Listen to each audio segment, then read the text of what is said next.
अस्सलाम वालेकुम जी। सुबह सहरी का टाइम है। नगर पार्कर से निकल चुका हूँ।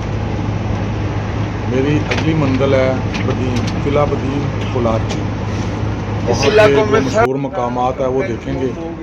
चारों तरफ अंधेरा है, सिंगल सड़क है।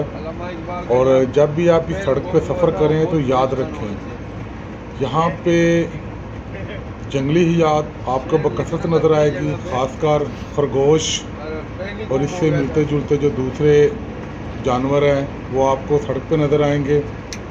गायें, गधी, इसके अलावा कुत्ते वगैरह और भेड़ बकरियां वो भी आपको सड़क के तराफ पे नज़र आएंगी। आप जब भी इस सड़क पे सफ़र करें तो अपने पूरे होशो हवास में रहें।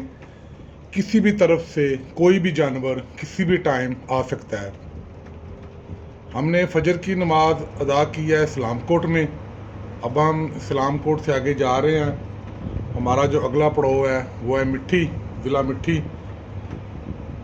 इस सड़क पे हम सफ़र कर रहे हैं तो इसके चारों तरफ ताहद निगाह जहाँ तक हमारी नज़र जाती है टीले हैं, रेत है, दरख्त हैं, झाड़ियाँ हैं और बड़ा ही एक खूबसूरत सा मंज़र है। इसी सड़क पे आपको ऐसी वैगनें, ऐसी गाड़ियाँ नज़र आएंगी जो इन लोगों ने खुद बनवाई हुई हैं। जीपें हैं, उनको तड़वा के खुद बनाया हुआ है और उसके अंदर बाहर लोग बैठे होंगे, हत्ता के अतराफ में लटके हुए भी होंगे। नगर पार्कर में पानी की किल्लत है, पूरे थर पार्कर में पानी की किल्लत है और जहाँ पे कुएँ हैं वहाँ पे आपको काफ़ी रौनक नज़र आएगी। यहाँ बहुत सारे हमने जानवर देखे हैं, ख़ासकर जो सबसे खूबसूरत सीन था वो है मोर।